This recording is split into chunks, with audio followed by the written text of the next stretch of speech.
సుదీర్ఘ రాజకీయ జీవితంలో 6 సార్లు పోటీ చేస్తే 2 సార్లు మాత్రమే ఆయనకు విజయం దక్కింది. అది కూడా చాలా గ్యాప్లో కాలం కలిసి వచ్చింది. అయితే ఏంటి, ఉమ్మడి ఏపీ నుంచి నేటి విభజిత ఏపీ దాకా రాజకీయంగా ఆయన అగ్నిపర్వతం అన్న పేరుంది. ప్రత్యర్థుల్ని అటాక్ చేయడం మొదలు పెడితే తట్టుకోవడం అంత ఈజీ కాదు. ఆ వాయిస్, ఆ నాయిస్ ఆ రేంజ్లో ఉంటాయి. మరి అలాంటి నాయకుడు వచ్చేసారి పోటీ విషయంలో ఇప్పటి నుంచే కసరత్తు చేస్తున్నారట. కాకపోతే క్యాడర్లో కొంచెం కన్ఫ్యూజన్ క్రియేట్ చేస్తున్నారట. ఇందుకే ఆయన ఎవరు, ఆ కథ ఏంటి? అక్కడో 3 సార్లు, ఇక్కడో 3 సార్లు. రేపల్లె టు సత్తెనపల్లి. మరో స్థానంపై కన్నీసిన మాజీ మంత్రి అంబటి మనసులో ఏముంది? రాజకీయంగా తెలుగు రాష్ట్రాల్లో పరిచయం అక్కర్లేని పేరు Ambati Rambabu. YCP fire brand గా ఆయన మరింత ఫేమస్ అనే చెప్పాలి. సుదీర్ఘ రాజకీయ అనుభవం ఉన్న రాజకీయ నేతగా గుంటూరు జిల్లాలోనే కాదు, రాష్ట్ర స్థాయిలోనూ ఆయనకు ప్రత్యేక స్థానం ఉంది.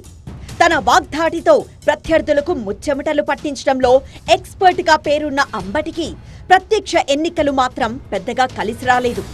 యువకుడిగా రాజకీయాల్లోకి అడుగుపెట్టి మొత్తంగా 6 సార్లు పోటీ చేస్తే 2 సార్లు మాత్రమే ఆయనకు విజయం దక్కింది.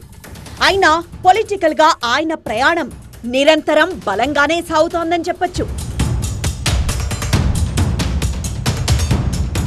రేపల్లెకు చెందిన అంబటి రాంబాబు దివంగత వైఎస్ రాజశేఖర్ రెడ్డికి అనుంగా అనుచరుడు.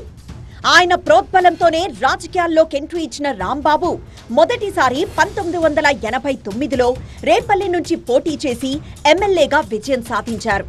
అయితే ఆ తర్వాత వరుసగా 1994, 1999లో అదే రేపల్లె నుంచి కాంగ్రెస్ అభ్యర్థిగా పోటీ చేసి ఓడిపోయారు. కారణాలేంటో తెలియదు కానీ 2004, 2009 ఎన్నికల్లో అసలు పోటీకే దిగలేదు. పార్టీ ఆదేశాలో, వైఎస్ సూచనో గాని డైరెక్ట్ పాలిటిక్స్ లో కాస్త కామయ్యారు. అయితే వైఎస్ మరణంతో మారిన రాజకీయ పరిస్థితులకు అనుగుణంగా కాంగ్రెస్ కు రాజీనామా చేసి జగన్ వెంట నిలిచారు అంబటి. 2012లో జగన్ స్థాపించిన వైఎస్ఆర్ కాంగ్రెస్ పార్టీ వ్యవస్థాపక సభ్యుల్లో ఒకరిగా నేటికి అదే దారిలో ముందుకు నడుస్తున్నారు. రాజకీయంగా ఆయన పోటీ విషయంలో ట్విస్ట్ల మీద ట్విస్ట్లు ఉన్నాయనే చెప్పాలి.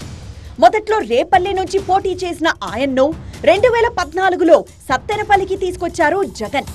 అయితే ఆ ఎన్నికల్లో టీడీపీ అభ్యర్థిగా పోటీ చేసిన కోడెల శివప్రసాదరావు చేతిలో ఓడిపోయారు. అయినా సరే పట్టు వదలకుండా అక్కడే పనిచేసిన రాంబాబు 2019లో మరోసారి వైసీపీ అభ్యర్థిగా బరిలో నిలిచి కోడెలపై విజయం సాధించారు.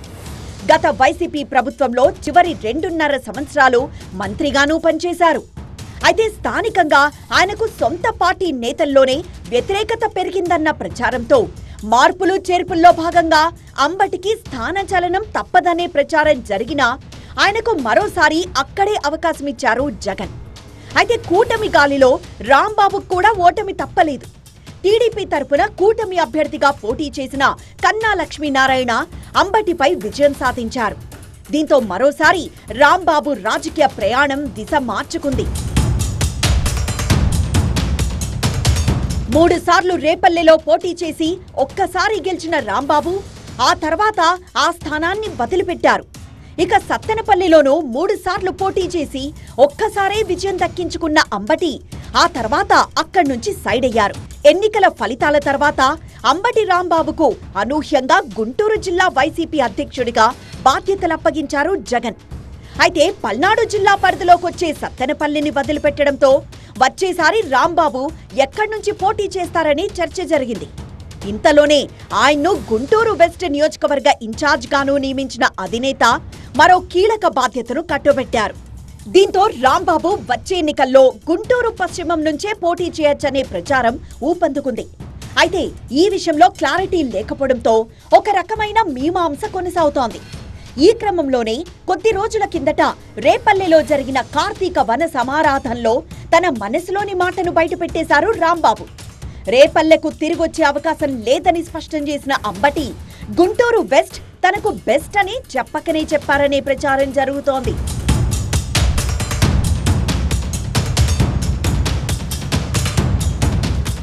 గుంటూరు వెస్ట్ నియోజకవర్గం కొన్నేళ్లుగా టీడీపీ కంచుకోటగా ఉంది. గత 10 ఎన్నికల్లో 4 సార్లే ఇతర పార్టీల అభ్యర్థులు విజయం సాధించగా 6 సార్లు టీడీపీ జెండా ఎగిరింది. పార్టీ ఆవిర్భావం తర్వాత జరిగిన 3 ఎన్నికల్లోనూ ఇక్కడ వైసీపీకి పరాభవమే ఎదురైంది. అటువంటి నియోజకవర్గంలో అంబటి పోటీ చేస్తారా అనే చర్చ జరుగుతోంది ఇప్పుడు. అయితే బలమైన నాయకుడిగా అధిష్టానమే ఆయన్ను గుంటూరు వెస్ట్ కు పంపిందనే ప్రచారమూ ఉంది. అయితే ఇటీవలే రేపల్లెకు తిరిగి రానని చెప్పిన అంబటి ఎక్కడి నుంచి పోటీ చేసేది మాత్రం స్పష్టత ఇవ్వలేదు. నాకొక నియోజకవర్గం ఉంది అంటూ మాట్లాడిన అంబటి దాని పేరును మాత్రం ప్రస్తావించలేదు. దీంతో గుంటూరు వెస్ట్ ఇన్ఛార్జిగా ఉన్నారు కాబట్టి ఈసారి అంబటి పోటీ అక్కడి నుంచే ఖాయమనే ప్రచారం జోరందుకుంది. మరి రానున్న రోజుల్లో ఏం జరుగుతుందో చూడాలి.